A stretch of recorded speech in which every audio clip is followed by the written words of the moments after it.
Eh bien le bonjour, voyons les notes des formules numéro 172 à 198, l'offrande royale et les premières annexes.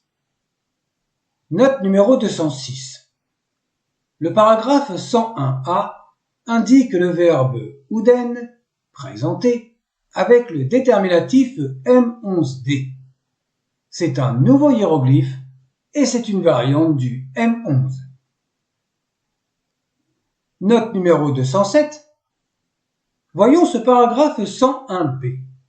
Hotep dit Nessou Geb En Pépi Nefer Carré. Offrande donnée par le roi et par Geb à Pépi Nefer Carré. La structure Hotep dit n'a pas été répétée pour l'offrande donnée. Dans la version de Téti, elle est clairement indiquée. Hotep dit Nessou, suivi de Hotep dit Geb. L'offrande donnée par le roi au roi mentionné dans la pyramide indique bien entendu son successeur. C'est logique. Le défunt roi ne peut pas se donner une offrande. Le successeur de Pépi II, c'est Mérenrê II. Et le successeur de Téti, c'est le roi Ouserkarê.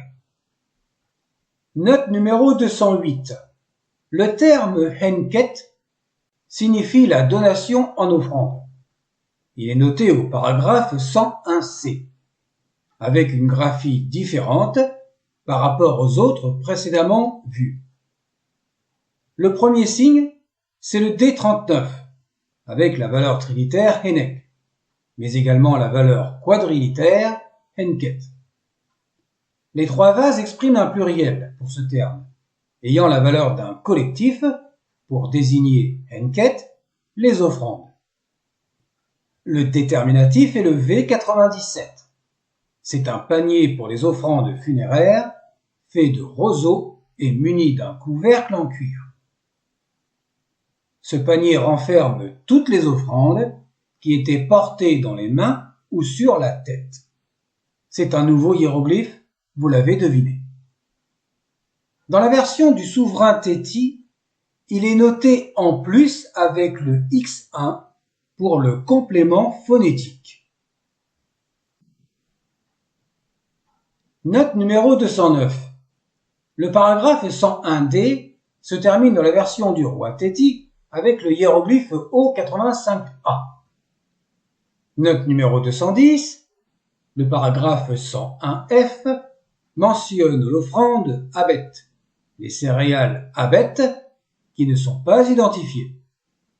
La version de Téti n'indique pas d'offrande et il existe une version de Net avec le déterminatif M41 qui est répété 3 fois également. Note numéro 211. L'offrande indiquée au paragraphe 101G est Bécène, un bol de gypse. Et ce paragraphe n'est connu que dans une autre pyramide, celle de Net, avec la graphie avec le déterminatif W10. Le gypse est également appelé le sulfate de calcium, certes. Alors, à quoi sert ce gypse ou le sulfate de calcium ? Voyons un peu ce que l'on peut trouver à propos de cela. Le sulfate de calcium est utilisé pour renforcer la texture du pain, des biscuits, des gâteaux et des articles de confiserie. Il agit comme un agent anti-agglomérant, empêchant la formation de grumeaux et d'agglomération. Il renforce également la pâte en modifiant l'amidon, améliore la levée de la levure, rehausse la texture et soutient la structure du produit. Parmi les autres avantages du sulfate de calcium, citons la réduction de la teneur en sodium et la durée de conservation des aliments et des boissons. Merci Wikipédia. Les Égyptiens avaient certainement remarqué ces propriétés, pas forcément la totale, sinon pourquoi parmi les offrandes il y aurait la roche, appelée donc le gypse. Note numéro 212. Le paragraphe 102A indique comme élément d'accessoire Hotep, un hôtel, ainsi que pour net. À noter que dans les deux versions existantes, les graphies sont identiques, ainsi que pour noter IRT les yeux. Les deux yeux sont bien représentés l'un à côté de l'autre et sans espace, contrairement au hiéroglyphe D10C par exemple. Note numéro 213. L'offrande indiquée au paragraphe 102b est Keha, un pain bouilli, et chez Net avec le déterminatif X2. Cette formule est également présente dans la pyramide de Pépi Ier, mais il y a trop de lacunes pour différencier les graphies. Note numéro 214.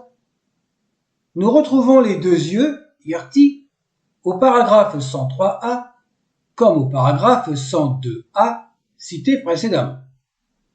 La version de Pépi Ier est à nouveau en lacune, et la version de la reine Net indique les yeux séparés. L'offrande est Ta-Ware, une coupe de grand pain, et c'est la même graphie à nouveau pour Net. La lecture est bien Ta-Ware, car ce pain est attesté jusqu'à l'époque gréco-romaine avec l'oiseau G36 écrit après le pain qui possède plusieurs graphies, autre que la simple représentation en idée par le X1 pour l'unilitaire T, comme dans cette graphie de notre paragraphe 103A. Ce paragraphe 103A indique Ware Pen, ce grand, qui correspond en cette circonstance au dieu Geb. Note numéro 215. L'élément mentionné au paragraphe 103b est Hotep Useret, offrande de la salle du temple. C'est le même accessoire qu'au paragraphe 59c de la formule numéro 85. La version de Net indique un autre déterminatif. À noter que ces deux déterminatifs sont inconnus du J-Sèche.